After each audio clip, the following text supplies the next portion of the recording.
PR Connections Radio presents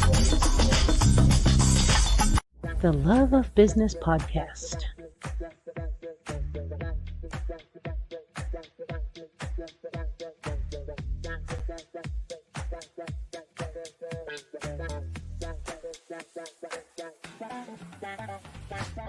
The love of business, nurturing the entrepreneurial spirit.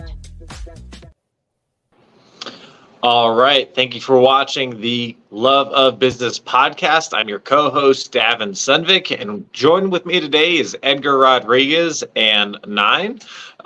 So we're going to be going around the table, just kind of briefly introducing ourselves to the audience. I'll go last, and then we'll jump right into some questions that Edgar's prepared us. We're kind of a roundtable style discussion. So once Edgar asks a question, Nine will answer it. And then Edgar and I will chime in as far as some thoughts and just expand on that answer before we move on to the next question. So, Nine, go ahead, give the audience about maybe 30 seconds to a minute, talk about yourself a little bit, and then we'll go on to Edgar, and then I'll close us out before we get into questions.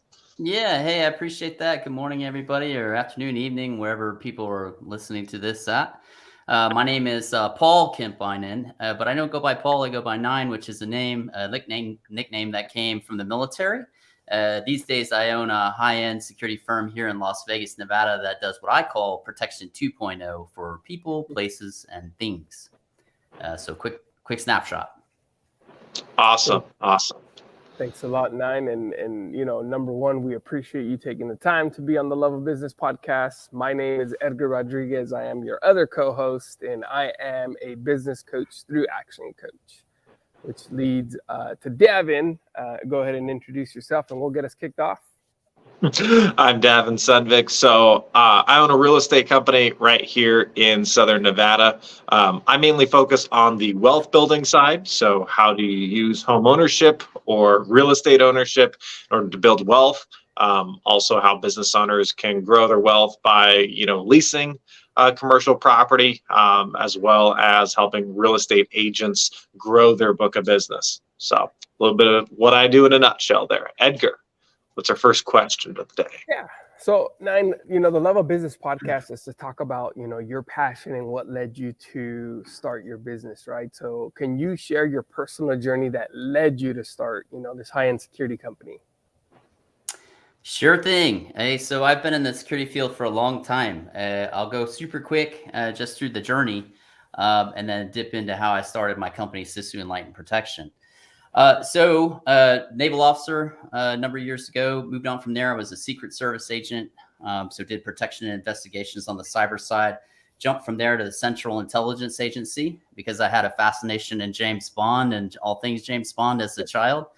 Just past Father's Day, so that's kind of what kicked that off.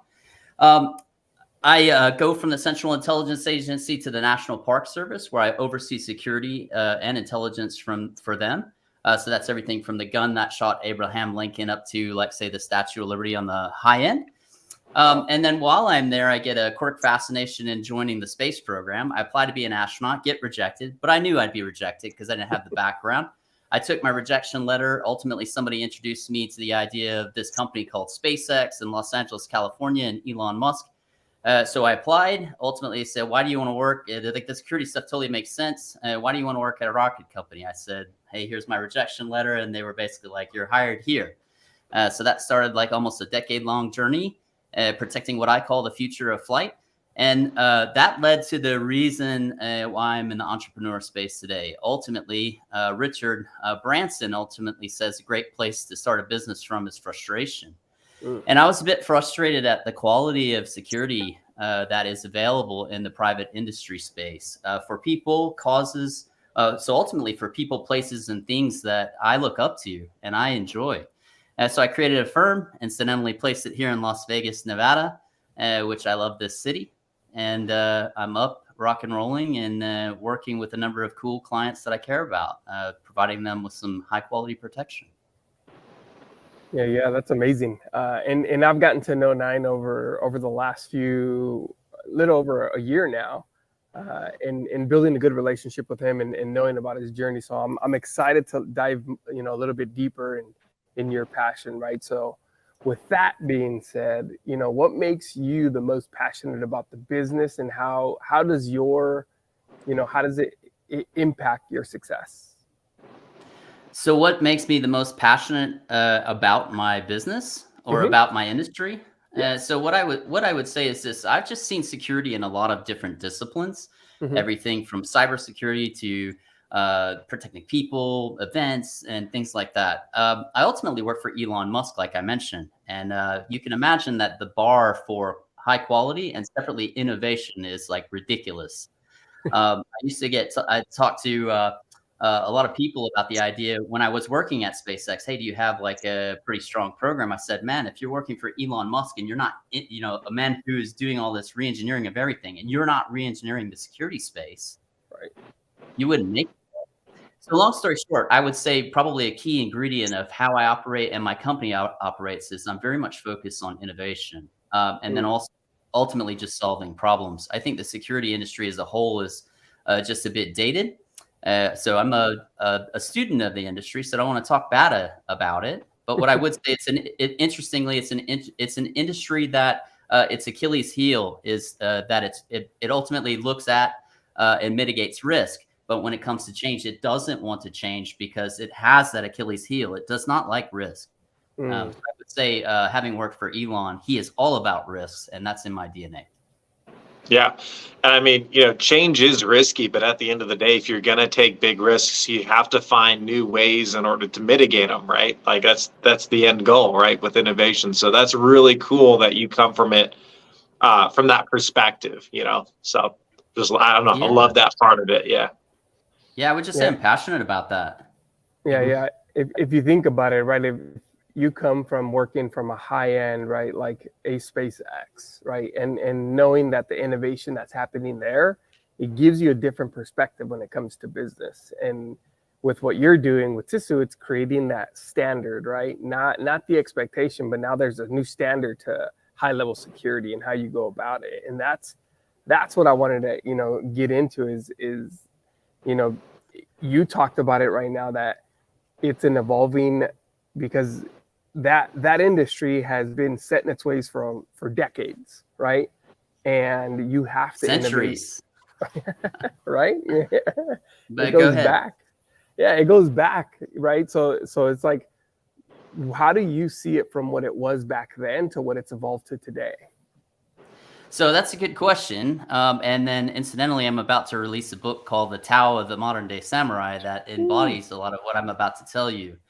Ultimately, I like to use history as a lens to look at a lot of different things. You can go back and you find some interesting things there. Long ago, like to me, the samurai like epitomized like what protection is all about. They were like, let's be blunt for a second. They were badasses in the protective world. They were awesome. They were legends, right? But sadly, they disappeared into legend at the dawn of the industrial age because they didn't stay relevant. Right? They kind of clung to their armor and their swords and all these other things and didn't adopt like modern practices and that kind of thing. The samurai were all about furthering the art of protection and becoming the best protectors they could and all these other things. And like in their place, after they kind of departed, the security industry crept in. And what was it about? It was about profit. It was about bottom lines. It was about using people as commodities. It was not about furthering the art of protection. So I think like if you fast forward to today, you see a lot of the problems inherent in the industry kind of under that lens, which is, ultimately it's it's run by some large multinational firms that don't invest a lot into their personnel or training or these kind of things. And they're very much risk averse, not into innovation, not, rocking the boat with respect to their business model. But what I would say conversely, if you pivot around, we're on the cusp of like an era of unprecedented change.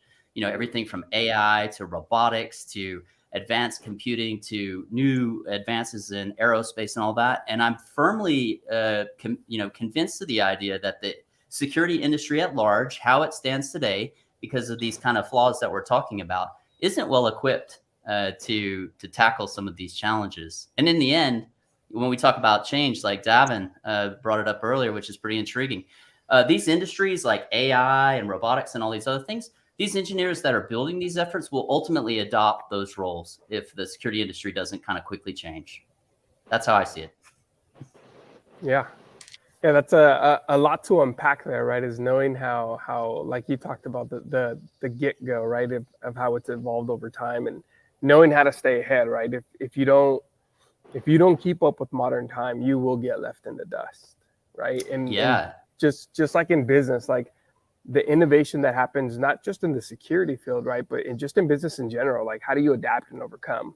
And that's something that's been engraved in us, right, since the military, and even in people who haven't served, they got to learn how to pivot or keep up and know, hey, I got to start just like chess, right? Got to know what the next move is before they even make their move. Yeah. Oh, 100%. And something I wanted to touch on too. You mentioned how a lot of companies aren't investing in their people, but I think what people don't realize in business sometimes is that there are rock stars out there who want to perform at a really high level, and all you got to do is be willing to invest in people, and then you'll attract them. So I'm sure that that's what you're trying to do with your team, based on what it sounds like. I'm sure you've got some really, really hardcore dudes who are really about what you're about. So that's cool to hear. Yeah, so just like on that wavelength, I will say that I perceive security professionals as, and what I'll use is the term protector, because I prefer that industry moniker more than security. The word security back in the samurai day didn't even exist. Mm-hmm. It was all about protection of people, places, and things. But what I will say is I view modern protectors as professional athletes, and you should treat them like that. And I don't think that the industry does a great job of that. A good example, I went to the Vegas Golden Knights game the other day, right? And they do all hey, congrats on the Stanley Cup, right? But they do all this pageantry around a single individual before they take the ice. And the idea is my ask for like probably other security firms and owners is, what are you doing before you put your people on the field? And if it's like handing them a clipboard where you sign in and stuff like that, or maybe counseling or lecturing them about things that were wrong the last rotation they were on, something is wrong with your firm. You should be more like professional athletes and how they treat them instead of the opposite. Yeah. Yeah, how you train, right, is exactly how they're going to perform, and knowing, hey, here are the possible outcomes. If this happens, how do you react, right? And it's perfecting the craft. Mm-hmm. Earlier, you talked about you had a passion, so I want to dive on that, Nine. How do you keep your passion alive and burning, especially during the tough times? Yeah, I would say the thing that is the fuel. So there's a very cool entrepreneur in the Vegas landscape called Nedalina Nasruddin, and she does a lot of kind of leadership-based stuff. And she and I talked about this topic, and then ultimately it's like a drive to learn is what keeps me kind of going. I'm just fascinated by like, hey, maybe, and I was like a perfect fit to be in the Musk machinery. It's like someone that in turn is like, why would we do that? I don't understand why that's not working. Why would we need to do this? So it's like a constant interest in learning is what kind of keeps me going, even when things are broken. I wouldn't say it's an interest in learning, like, why did this break? Why did I just like have this door closed on me? But it's more so like, that's interesting. Like, I just don't understand how this would kind of happen. And I kind of use learning to further my path. Yeah. Yeah. And knowing that you're doing that, right. And it's being aware, okay, if this door didn't open or they shut this door, how do I make sure that doesn't happen again? Right, because you would think even in your field, right, it's just like any business. There's going to be what I like to call speed bumps, right? And what type of velocity are you running at towards that speed bump to get over it, right? I think it's those ones in the garage that are like the fangs that pop the tires. Right, they deflate you sometimes, but how do you make sure? And we touched on it earlier, right? It's training, right? It's knowing the obstacles, knowing how to overcome the obstacles, but it's through questioning to make sure I like to use what we call AIDA, right? It's attention, interest, attract, and desire, right? So by asking really good questions, you get their attention, you get them interested, you attract them, and then it's that desirable outcome. So it's knowing how to overcome those doors that won't open. So, and you said, that's interesting and it's intriguing. okay, how do we make sure that doesn't happen again, right? Yeah, life is capricious though. Sometimes the doors don't open because they're not meant to open. Mm-hmm. Yeah. So I would say in that whole wavelength, I'm a big believer in this, which is you need to, like, if you're not getting enough doors closed in your face, you're not pushing hard enough on whatever you're doing, right? And then a good way to buffer the natural human feeling of it really is not cool to have a door shut in your face, right? Is surround yourself with good, like-minded, positive people. So like Edgar, I know you from Bunker Labs, great group to help buffer those kind of storms, and then create what I have. Some time ago, I decided to create something I call, because I wanted to have that, called the Boxer's Corner. It's just like a small club that I kind of run that has a couple of different people over time that I've met that we convene once in a while and like talk to each other about what's up out there. It's like a place to come back from kind of the fight, get in the corner of the ring, spit in the bucket, like vent and all these other things. Maybe get a little advice on like how your shots are landing or not that you may not see, and then get back out in the ring. So I would recommend for sure, surrounding yourself with groups like, in my case, Bunker or the Boxer's Corner. Yeah, and I like that, right? Because that's knowing that you have to have those centers of influence, right? These are people who are in it with you, and they're gonna talk about the blind spots that you might not see, or they've already been through this journey, and they're gonna give you the advice on how they got through it, even though that might not be relevant to your specific industry. The situation doesn't change, right? It's the storm that we're weathering, or we're about to weather, and it's unpredictable because you never know what's going to happen.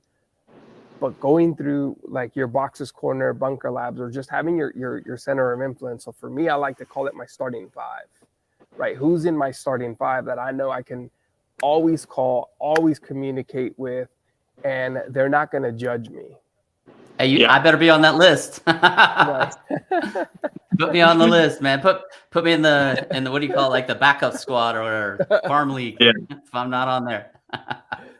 Yeah. Everybody has to have some people around them that have that like iron sharpens iron mentality, and you can get it more than just with random people that you meet. I mean, there's Bible studies out there, and you'd hope that, a lot of those places are centered around truth. But even if you're not, a person of faith, there's other areas where you can create that, but yeah, you have to have some people in your life who can just tell you like straight up, this is what you're doing wrong, and you can fix it. So, because there's not that many opportunities out there in the world. We live in a soft and fuzzy world that doesn't want to tell us what's going on. They just want to say no without actually giving the correction. So that's good that you do that.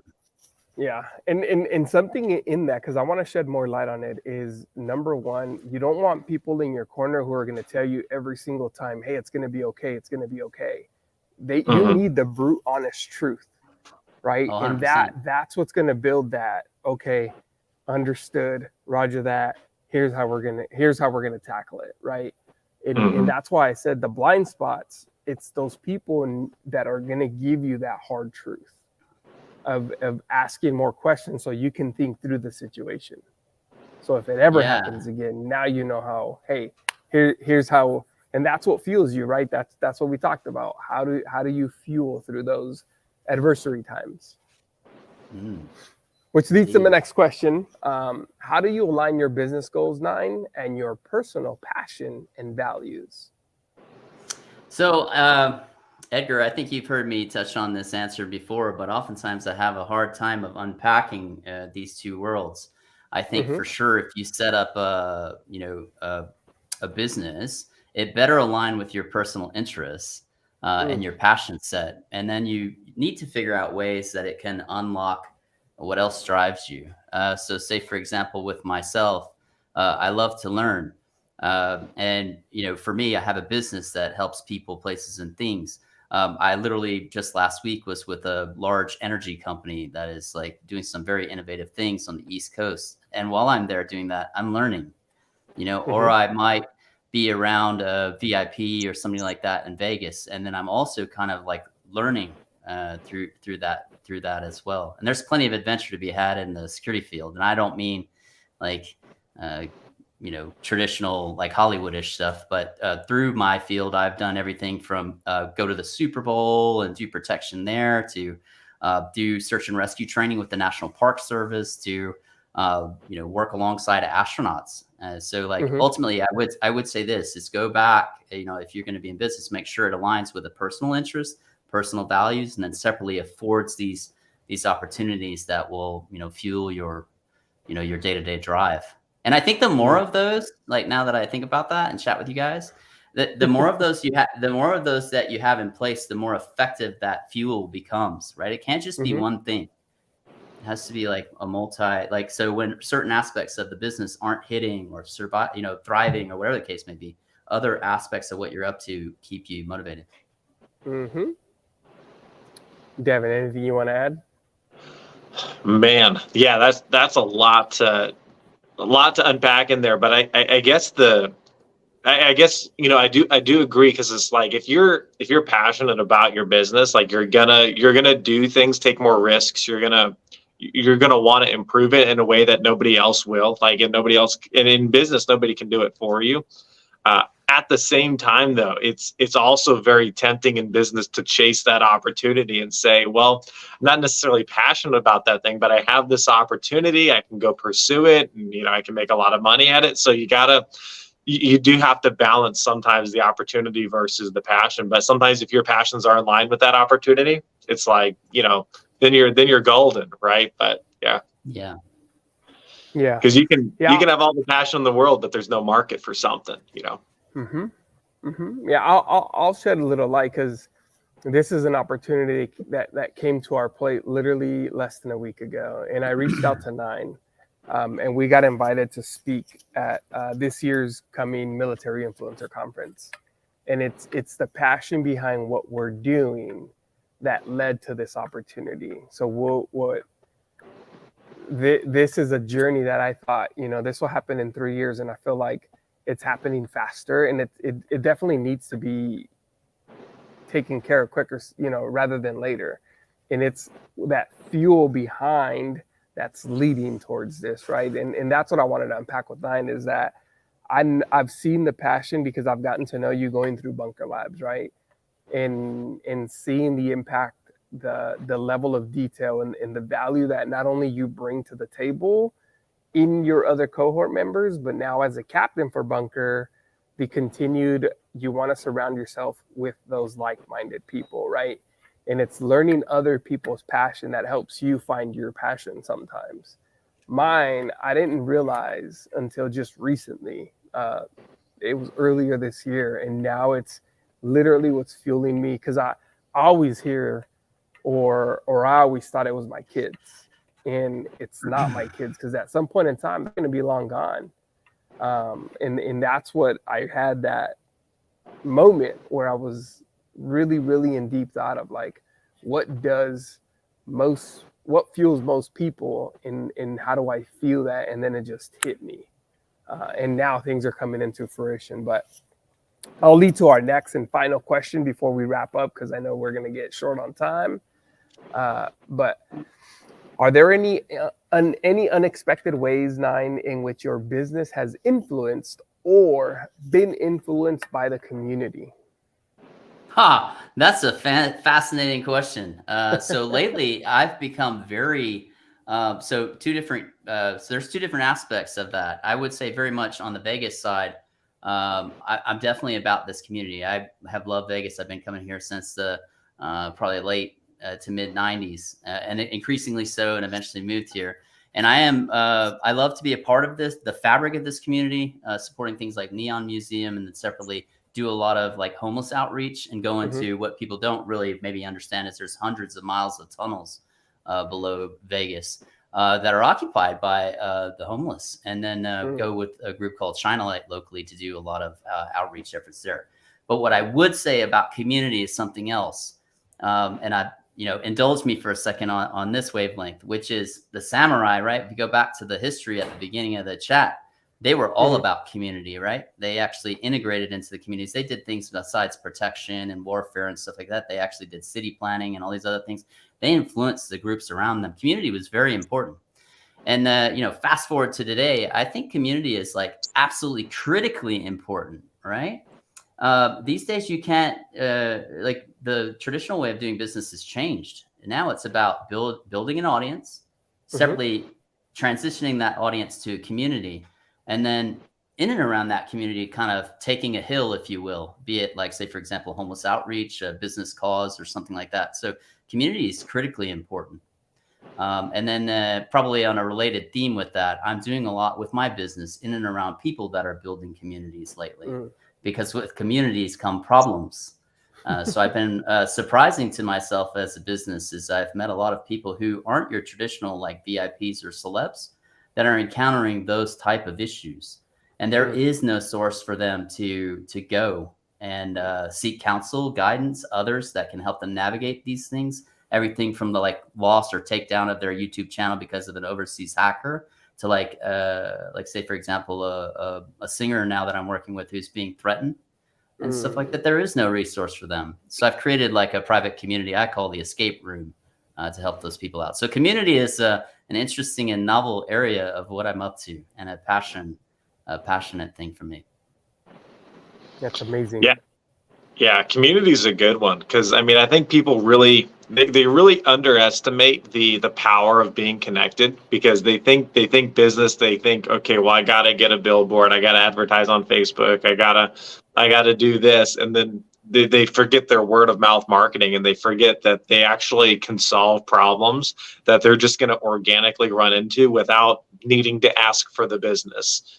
Just the fact that you're a resource for other people, and vice versa. I mean, when you have other people who can be a resource for you in return, not because, you're going to get something out of them today, but because like later on down the line, you just know that you're connected with like-minded people who are also achieving what they're achieving. It's a good place to be. So, and that's cool. I like how you mentioned that there's like a hill to stand on, like for me, it's wildlife. But for other people, it's veteran communities, and for for your business, it sounds like you're passionate about the homeless, and that's awesome. So, yeah, absolutely.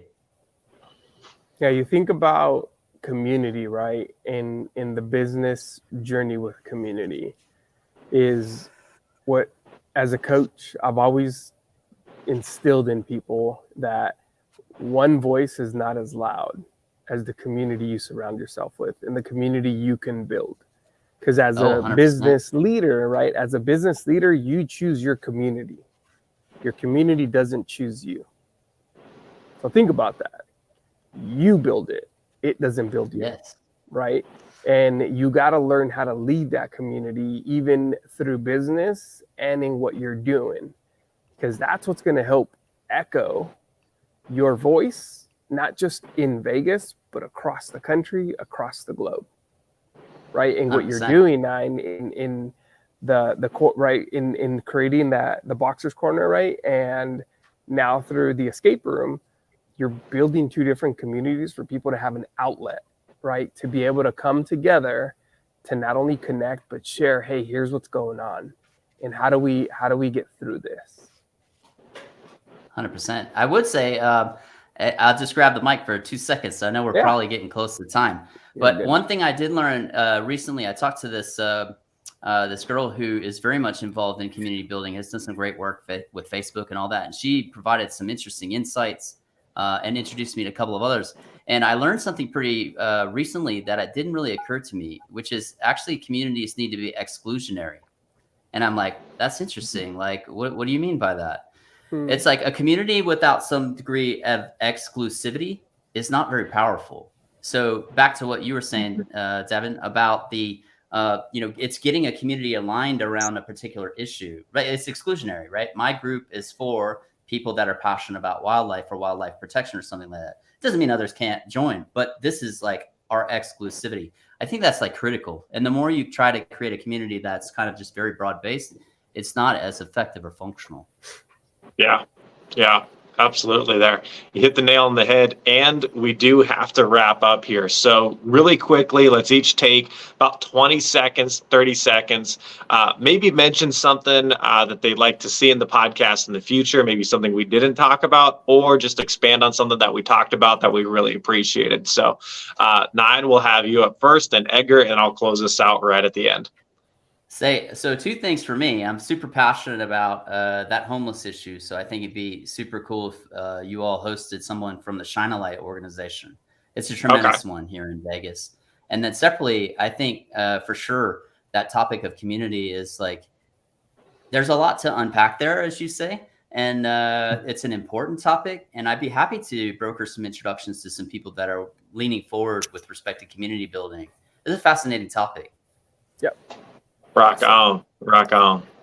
Well, for me, Nine, there's some stuff we are working with on the homelessness side, so that's what I'm excited about, especially on the veteran side. But I'll leave it to Davin because I know we are short on time.